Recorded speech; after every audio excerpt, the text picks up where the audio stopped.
Snow fell gently outside the Yamamoto dojo, blanketing the street in quiet white. Inside, 20 students stood in a loose circle, their eyes dancing with curiosity and mockery.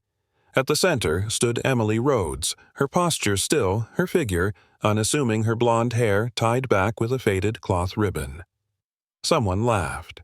"Pretty sure you're in the wrong place, lady. This is karate class, not yoga for dreamers." Emily didn't respond. She simply lowered her gaze as if the words hadn't touched her. But if anyone had looked closer, they would have noticed her eyes not fearful, not confused, just calm. The kind of calm that makes people uneasy without knowing why. What they didn't realize was this. In a few minutes they would see her in a way they never expected, and all that would remain was silence. Emily lived alone on the 4th floor of a walk-up in Brooklyn in a building where the radiator hissed like an old man clearing his throat, and the stairs creaked with every memory they carried. Her apartment was small, just enough for a bed, a reading chair by the window, and a kitchen that smelled faintly of cinnamon and old wood. Every morning at 6:00 a.m., she brewed a single cup of black tea and sat in silence watching the street below stretch awake. She never missed this moment, the soft light slanting through lace curtains, the city breathing in the hush before noise. On her bookshelf sat a dusty photo frame turned face down. She never touched it, but once in a while her eyes lingered there just a little too long, not with grief, not even regret, just that quiet ache that only comes when something mattered once and still does. At the Brooklyn Public Library, she was simply Miss Rhodes. The quiet librarian who always arrived 10 minutes early, whose cardigans matched the season, and whose voice could calm even the loudest child. She ran the children's story hour on Saturdays. Parents loved her patience. Kids adored the way she made dragons sound sleepy and brave all at once. But no one knew where she lived, or if she had family, or what she did after closing time. To them, she was pleasant, polite, and forgettable. She liked it that way. When someone asked about her weekend, she smiled and said, "Oh, just the usual." No one noticed that her lunches were always alone. No one asked about the book she never loaned out, its spine worn smooth from years of being held only by her. Emily moved through the world like a whisper, always present, never seen. Her apartment held few personal touches. No art on the walls, no souvenirs, no framed smiles of family vacations. But one object stood out, a small wooden chest tucked beneath the bookshelf, partly hidden by an old quilt. It hadn't been opened in years. That night, as rain tapped gently against the window pane, Emily pulled the chest into the light. She wiped off the dust with the sleeve of her sweater, her fingers pausing on the metal latch as if asking permission. Inside were 5 folded black belts neatly tied. A faded photograph of her younger standing beside a man whose eyes laughed more than his mouth did. And beneath that, a hair tie fraying at the edges, the elastic stretched thin with time. She held it for a moment, not with sadness, but with something deeper, a kind of reverence. Then she closed the lid and turned off the light. It was a Tuesday evening, and the sky was the color of dishwater gray and soft with the kind of chill that settled into your bones. Emily walked home slowly, umbrella in hand, her boots tapping gently along the wet sidewalk. As she turned the corner near the deli, she saw her, an elderly woman crouched by a tipped grocery cart, oranges rolling into the gutter, one gloved hand pressed to her hip. People passed. One man glanced, then kept walking. Emily didn't hesitate. She knelt, without a word, gathered the fruit into the bag, and offered her arm. The woman leaned in, breath shaky. "Bless you, dear," she whispered, eyes wet, not from the rain. Emily simply smiled. "You're safe now." She walked the woman home 3 blocks in the cold. Didn't give her name, didn't stay for tea, just held the door and disappeared into the night. That night, Emily returned home with damp cuffs and chilled fingers. She boiled water for tea, her small kitchen glowing under the amber light. Steam rose from the kettle, curling into the stillness. She didn't speak. She didn't need to. She reached for the quilt draped over the couch, the same one that once warmed 2 people, and sat in her usual chair by the window legs tucked beneath her. Across from her, the other armchair remained empty. Always was. A book lay open on its cushion as if someone had only stepped away for a moment. She glanced at it, the corners of her mouth turning upward, not quite a smile, not quite sadness, just memory. Outside, the streetlight flickered. Inside, she sipped her tea, slowly, quietly. No fanfare, no reward, just the quiet comfort of doing something good, and asking for nothing in return. Morning came softly with pale light leaking through the curtain's lace edges. Emily rose before the alarm, as always. She moved through her routine with the grace of someone who had practiced stillness. Boil water, slice bread, feed the sparrows with crumbs from the windowsill. The city stirred below her, slow and reluctant. She took her tea to the window, cradling the cup in both hands like something precious. Across the street, a boy chased his backpack down the sidewalk. A woman argued on the phone, waving one hand in the air. Emily watched it all unnoticed. She liked it that way. Her gaze shifted to the photograph still turned face down on the shelf. Her fingers hovered near it, then moved past reaching instead for a small, worn paperback. On the spine, The Art of Letting Go. She opened to page 93, her favorite, and began to read. Later that afternoon, Emily took the long way home. She liked the quiet alley behind the bakery where the scent of warm bread clung to the air like memory. The sky was beginning to dim, the kind of fading blue that hinted at early snow. As she passed a notice board outside a corner cafe, something caught her eye. A flyer tacked between yoga ads and lost cat posters: Beginners Karate, Build Confidence, Find Strength, All are Welcome. The words were ordinary, but something in her chest stirred so quietly she almost missed it. She reached out fingertips, brushing the paper. It was printed in black and white, unassuming, simple. Like her, she stood there a long time listening to the distant hum of traffic, then folded the flyer neatly, placed it in her coat pocket, and kept walking, heart just a little less still than before.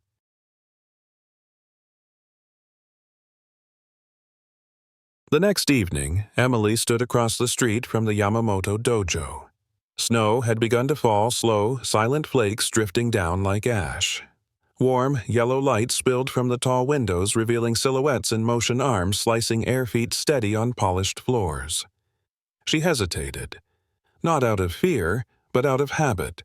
Her life had been carefully built to avoid ripples.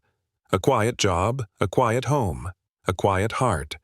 And now a door stood before her, bright, unfamiliar.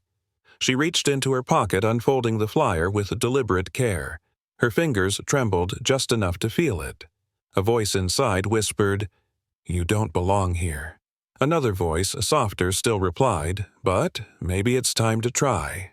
Emily exhaled long and even, then crossed the street and opened the door. The dojo was warmer than she expected, the air filled with the soft slap of bare feet on wood and the rhythmic calls of the instructor. Emily stepped inside, quietly holding the waiver form she had filled out with careful penmanship. No one greeted her. A few students glanced over, then away. One of them, a young woman with a sleek ponytail and a brown belt, raised an eyebrow. "New?" she asked, not unkindly but not kindly either. Emily nodded. "Good luck," the woman said, then turned back to her group. The instructor, Brad, approached with a clipboard and a plastic smile. "First-timer, yes." He looked her up and down. Thin frame, modest sweatshirt, quiet eyes. He shrugged. "Try to keep up. We don't slow down for anyone." Emily offered a small smile. She wasn't here to be noticed, only to begin. They began with warm-ups, basic stretches, stances, footwork. Emily followed quietly her movements. Modest, precise, never rushed. She didn't try to stand out, but that somehow made her stand out more. A few students exchanged glances. Ashley, the brown belt, whispered something to the guy beside her. He laughed under his breath. Brad clapped twice. "Let's pair up," he said. Light sparring. In seconds, everyone matched off except Emily. She stood alone, waiting. Brad sighed. "Ashley, take our guest." Ashley rolled her eyes. "Sure, I'll go easy." They met in the center. Ashley tilted her head. "Try not to cry." "Okay." Emily said nothing. Her hands dropped to her sides, relaxed, almost gentle. "Ready," Brad called. Emily nodded. Ashley smirked. The first kick came fast, not cruel, but careless. Emily didn't flinch. She took the hit to the shoulder and stumbled backward. Just enough. Laughter echoed. Someone muttered, "This is going to be fun." "Wow," someone called out. "She moves like my grandma, and she's been dead 10 years. Laughter rippled through the room. Emily adjusted her stance quietly. Ashley circled her again, more amused than annoyed. "You sure this is the right place for you?" she said. "We're not here to stretch and sip tea." Another jab. Emily blocked just enough to deflect it. Brad strolled over, arms crossed. "Look," he said loud enough for everyone to hear. "Karate takes strength, speed, awareness. Maybe Tai Chi would suit you better," she offered a soft reply. "I can try harder." Brad smiled as if indulging a child. "It's not always about trying." Emily nodded, eyes lowered. But inside her chest something stirred. Not anger, not fear. Something older. Something buried. Her fingers curled ever so slightly. And for a single breath she forgot how to stay small. Ashley stepped forward, arms, loose lips curled in a grin. "You know what would be fun," she said, turning to the class. "Let's give her the full experience." Brad raised an eyebrow but didn't stop her. "Circle up," Ashley called. "Let's show our guest how we train." The students gathered into a ring, their faces bright with entertainment. Emily stood in the center, small and quiet hands by her sides. One by one, they began throwing slow punches and kicks into the air. None of it meant to hit, all of it meant to intimidate. Choreographed mockery. Someone called out, "Scared, yet librarian." "Want us to slow it down for you," another added. Emily's breathing remained steady, her eyes watching, absorbing. Not one of them noticed how her weight shifted ever so slightly to the balls of her feet. They thought she was overwhelmed. They had no idea she was preparing. A greenbelt named Jessica stepped closer, voice dripping with false concern. "Maybe she just came here looking for a boyfriend," she said sweetly. "That happens, right?" Laughter again, louder this time. Emily didn't move. Then Mike. A muscular student with too much confidence invaded her space. "You know," he said, breath hot with energy, drink and ego, "I don't mind older women, but you gotta bring more than a library card." His smirk was the kind that assumed there'd be no consequence. Brad clapped once. "Okay," he said. "One last try. Let's give Sarah a chance to hit me. One punch. Go ahead." Emily looked at him, really looked. His stance was sloppy. Hands too low, chin exposed. 100 counters flashed through her mind. She blinked. Her jaw tightened. Then, wordlessly, she turned and walked out. The cold hit her like a wave as she stepped outside, crisp, clean, absolute. Snowflakes clung to her lashes as she walked slow and steady, not toward anywhere in particular. Around her, the city blurred into quiet. Inside her, noise. She wasn't angry, not exactly, but something old had awakened something she had locked away in silence and tea leaves and unread books. In a small coffee shop 2 blocks away, she ordered hot chocolate with hands that still trembled slightly. As she reached for her wallet, a photograph slipped from the fold. Him, laughing on a beach years ago. Still young, still alive. She stared at the photo chest tight. His voice echoed faintly. "You don't have to prove anything, Em." But he was wrong. She did. Not to them, to herself. Back home, the apartment felt too quiet. Emily set the photo beside her tea, the steam fogging its corner. She didn't wipe it away. Instead, she walked to the closet and reached for the wooden chest. It opened with a soft creak, like it too had been waiting. Inside, the 5 black belts, a pressed flower, a letter, and at the very bottom a simple black hair tie frayed at the edges. She picked it up slowly, as if it might dissolve. It had been a gift from her teacher before her first tournament. "For luck," he'd said. She had worn it in every match since, except now. Emily closed her eyes and let the silence settle around her like snowfall. Then she whispered, barely audible, "Not for revenge." Her fingers curled around the hair tie.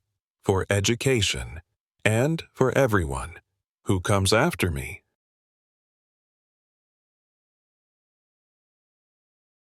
The next day passed slowly like breath held too long. Emily moved through it as usual, library shelves, checkout beeps, the soft murmur of story time. But something had shifted. Her movements were more grounded, her gaze steadier. Even the children seemed to sense it. One girl looked up at her during reading hour and whispered, "You look like someone who knows secrets." That evening, she didn't go straight home. Instead, she walked to a small laundromat and exchanged a few crumpled bills for clean workout clothes. Plain, simple nothing to prove. Then, home again, where she laid the folded clothes on her bed. Next to them, she placed the hair tie. For a long moment, she just looked. At the fabric, at the silence, at herself in the mirror, older, yes, quieter, but not smaller. Tomorrow, she would return. Not to fight, but to remind them what real strength looks like. The Yamamoto dojo buzzed with energy that night, more students than usual, a few from other classes drawn by the rumor of a strange older woman who couldn't throw a punch. Laughter came easy. Expectation hung thick. Then the door opened.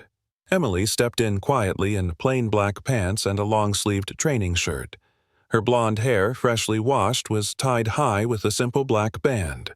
No makeup, no announcement, no apology. She moved across the floor like mist, disturbing nothing yet impossible to ignore. Conversations hushed. Even Brad paused mid-sentence. Ashley leaned toward Mike. She came back. Emily gave a small nod to no one in particular, then began her stretches in silence. Each motion was deliberate, balanced, unforced. She didn't look at anyone, but every pair of eyes was now on her. Brad clapped his hands. "All right, pair up," he called, voice louder than necessary. He tried to sound casual, but there was a note of uncertainty. Students moved quickly, forming groups except for Emily, who remained alone. Again. This time, no one laughed. Brad looked around, then gestured. "Ashley," he said, his tone edged. "Take her again. You've got experience." Ashley hesitated just a beat too long, then forced a smile and stepped forward. "Round 2, she said. "Let's make it quick, Grandma."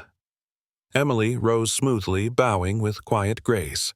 She took her stance, low, balanced hands soft but ready. Something in her posture made several students frown. Mike leaned to Jessica. "That's not how she stood last time." Jessica nodded slowly, eyes narrowed. Brad watched from the sidearms crossed, but not as confident as before. The air had shifted, and no one could quite explain why. Hajime Brad called the command sharp in the air. Ashley lunged without hesitation, a spinning kick flashy and overconfident. Emily didn't retreat. She stepped inward, body aligned like water finding its path. With a single motion, she caught Ashley's momentum, redirected it with a soft twist of the wrist. Ashley's feet left the ground. She landed flat on her back, breath stolen clean from her lungs. Silence, no laughter, just the soft sound of Ashley's shock as she tried to sit up, eyes wide, blinking. Emily stood still, not even breathing hard. She bowed slightly. Ashley looked up at her, not with anger, but disbelief. Brad's voice finally returned. Again, he said, though it came out more like a question. Emily didn't respond. She simply waited, and for the first time, everyone else hesitated. Mike's face turned red. "Lucky throw," he muttered. Then louder, "Try that on someone your own size." Without waiting for permission, he stepped onto the mat. His movements were loud shoulders, tight fists clenched. Emily remained still, hands open, eyes soft.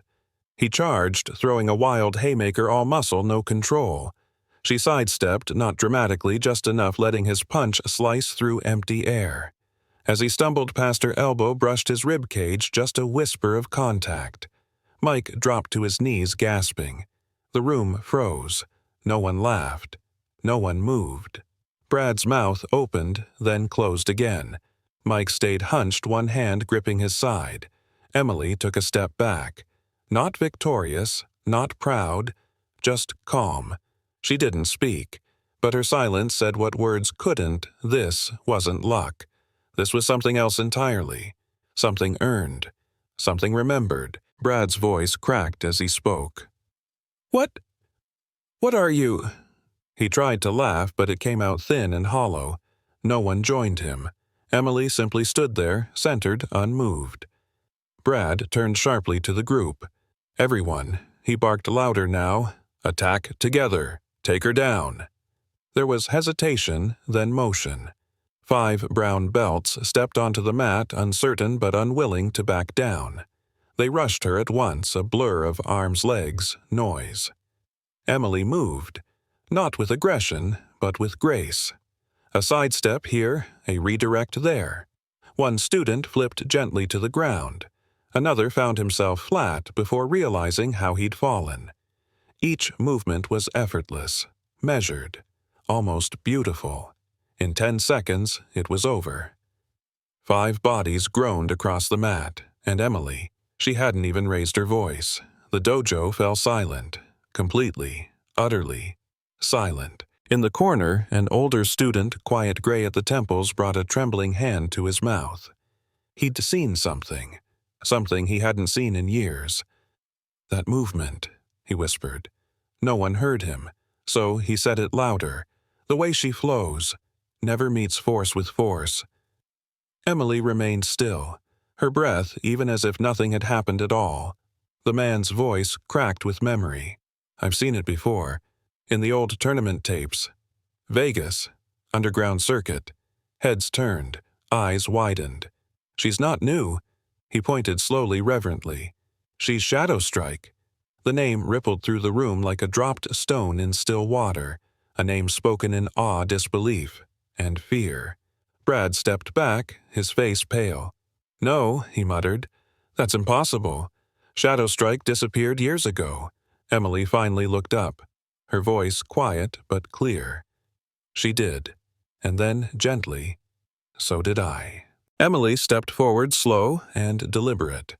She reached for her left sleeve and rolled it back. There, on the inside of her forearm, small, clean, unmistakable A tattoo. A closed fist wrapped in a spiral of shadow. The mark of Shadow Strike. Someone gasped. Another dropped to one knee without realizing it. The dojo had gone cold. Not from fear, but from recognition. From reverence. Ashley's voice cracked as she whispered, "You're real." Emily didn't reply. She didn't need to. The silence spoke for her. Brad stumbled backward, belt loose, eyes wide. "You were supposed to be dead," he said, almost pleading. Emily's gaze held his. "She died," she answered, soft and steady. The day power hurt more than it protected. Then she looked at all of them, and said the words that would stay with them forever. "I came here, not to win, but to teach you what it means to lose well."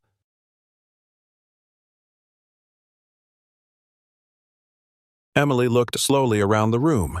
Faces once smug, now stripped bare, eyes lowered, breaths shallow. "You wear belts," she said softly, "but you've forgotten what they mean. No anger, no judgment, just truth. Karate doesn't begin with power, it begins with respect." She stepped toward Ashley, who was still sitting on the mat, stunned and silent. "I didn't come here to humiliate anyone," Emily said.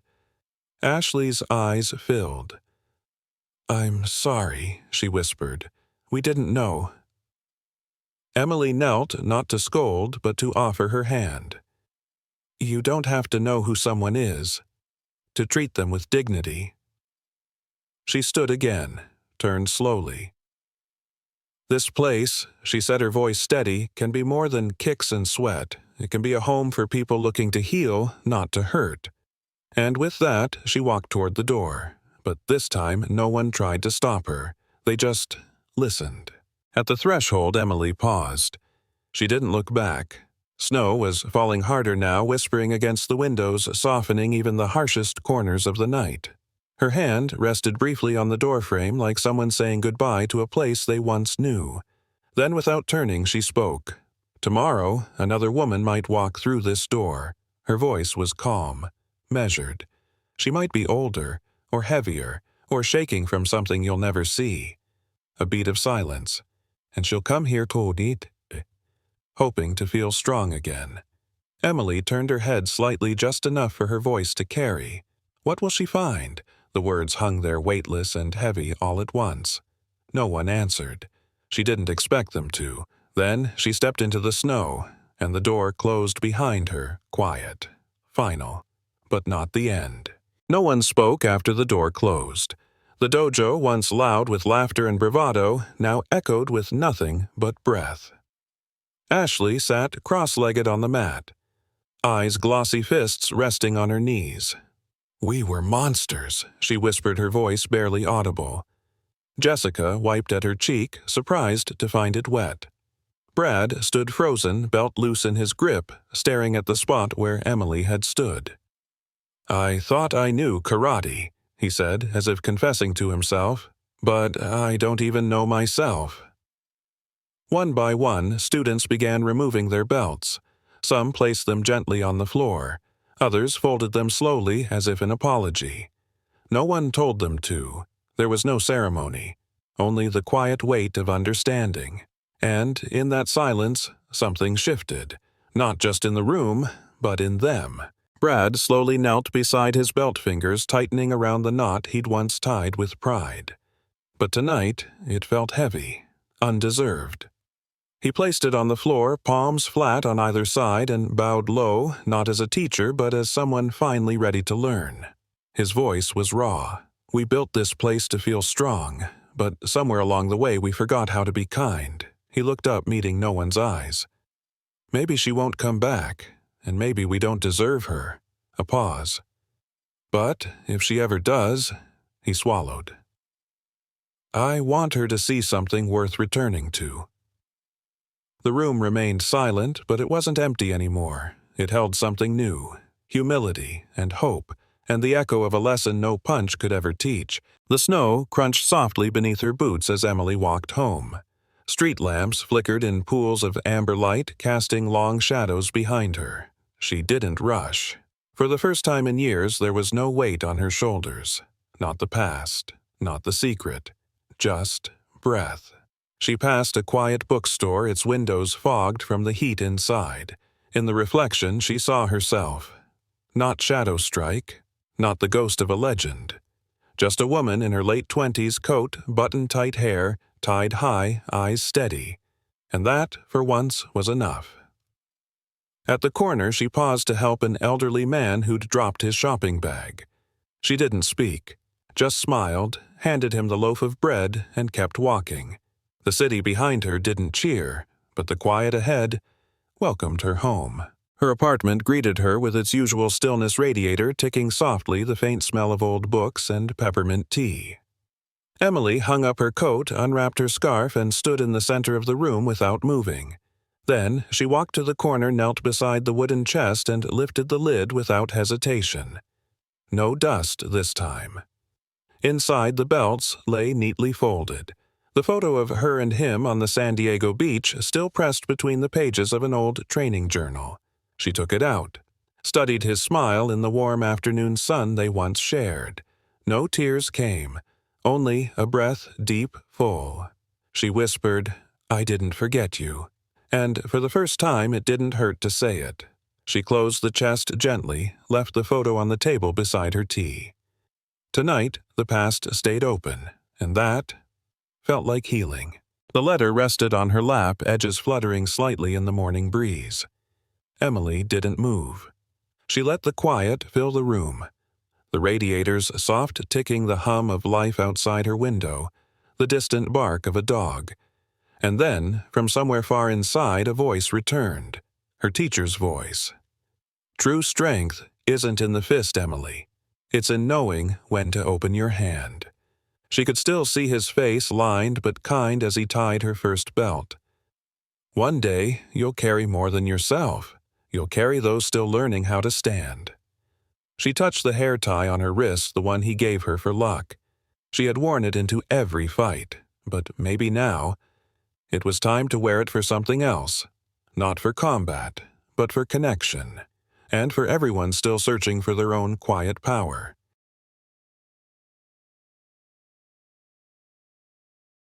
That evening, Emily stood once more in front of the Yamamoto dojo. Snow had melted into slick puddles, and the neon sign buzzed softly against the darkening sky. She wasn't nervous. She wasn't proud. She was ready. Inside, the lights glowed warm. Laughter echoed faintly, but not the cruel kind. This time it sounded different, hopeful. She stepped through the door. No dramatic entrance. No one bowed in awe. A few heads turned, then quickly looked away, shy, uncertain. Brad was at the front adjusting a student's stance. When he saw her, he straightened. "Emily," he said quietly, "you came back." She nodded. "I'm not here to lead," she said, "just to help." He nodded, eyes soft. "We'd be lucky to learn from you." Emily smiled gently. "Then let's begin with silence and respect." And for the first time, she belonged exactly as she was. Emily stood at the edge of the mat watching the students warm up. Her presence didn't command attention. It invited stillness. When she spoke, her voice was soft but carried. "Let's begin with breath," she said. Before movement comes awareness. They followed. Slow stretches, focused balance. No sharp commands, no barking corrections. Just guidance. Hands placed gently on a shoulder to adjust alignment. A whispered good when a student found their center. Even the usual chatter faded. By the end of the hour, the room felt quieter, not tired, but settled. One student, a shy teenage girl, lingered behind. "You move like the wind," she said softly. Emily smiled. "No," she replied. "I move like someone who forgot how to fight and remembered how to listen." Outside, snow began to fall again. Inside, something else had begun too. Something lasting. The next afternoon, as Emily walked home past the bakery, she saw her. A small girl, maybe 10, clutching a torn backpack, standing stiff between two older boys. Their words weren't loud, but their posture said enough. Emily didn't raise her voice. She simply crossed the street, picked up a penny from the sidewalk, and stepped close. "Excuse me," she said calmly to no one in particular.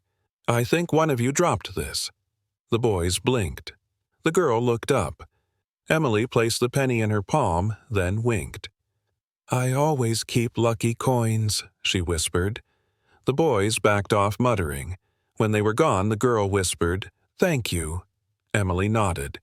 "Have you ever thought about learning to stand taller?" The girl shrugged. Emily smiled. "I know a place. I'll walk you there tomorrow." Sometimes courage begins with someone who simply walks beside you.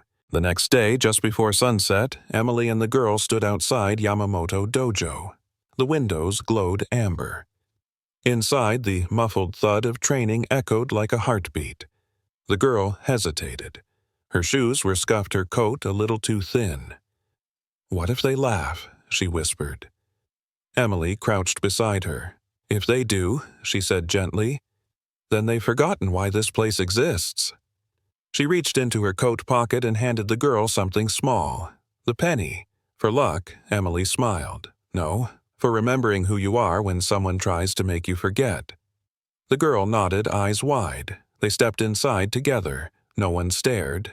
No one scoffed. Brad looked up, saw Emily, and simply bowed, and the girl followed her lead. And for the first time in a long time, someone new walked through the door and wasn't afraid to stay. Weeks passed. The dojo grew quieter, not from lack of effort, but from growing respect. Movements became slower, more mindful. Questions became softer, more thoughtful. Brad no longer barked commands. He listened more. Even Ashley, once sharp-tongued and restless, now helped the younger students tie their belts. Emily rarely stood at the front. She preferred the edges, offering a small correction here, a nod of encouragement there. She taught not by force, but by example, and that somehow carried further. She watched the girl now showing up early, bowing carefully before stepping on the mat. Still quiet, but no longer small. One afternoon, as class ended, the girl handed Emily a folded piece of paper. Inside, in shaky pencil lines, "Thank you for making space for people like me." Emily read it once, then folded it again carefully like something sacred, because it was. That evening, Emily climbed the familiar stairs, the wooden railing cool beneath her hand. Her apartment greeted her with quiet, but it was a different kind of quiet now. Not empty, just peaceful. She set her bag down, lit a small candle in the kitchen window, and turned on the kettle. The photograph still sat on the table, no longer hidden but framed. Beside it, the girl's folded note. Emily ran her fingers over the penciled words, smiling. She didn't feel alone. She felt rooted. The radiator hissed gently. Outside, dusk fell like a soft exhale over the city. Emily poured tea into her favorite mug, chipped but dependable. Then she sat by the window hair tied back with the same black band, watching the lights flicker on across Brooklyn, and in the stillness she whispered, "I'm exactly where I'm supposed to be." Later that night, Emily opened the wooden chest one last time. She didn't rush. Inside, everything remained as it had been, the folded belts, the pressed flower, the letter, and the old journal filled with notes written in her teacher's careful hand. She lit a stick of incense and placed it gently by the windowsill. Then, from the chest, she took one thing only, a ribbon. Not the black hair tie she wore, but the red one he had given her after her first real victory. "For the day you teach with your heart," he had said. She tied it gently around the journal's cover, then placed it beside her bed, not to read, not to study, but to honor. Outside, wind stirred the curtain. Inside, nothing needed fixing, nothing needed proving. Only remembering, and remembering was enough. On Saturday morning, the dojo doors opened early. Emily stood by the shelves arranging a small stack of beginner uniforms freshly washed, folded with care. The girl she had walked in with weeks ago now led warm-ups, her ponytail bouncing with quiet pride. Other students smiled more now, bowed lower, listened longer.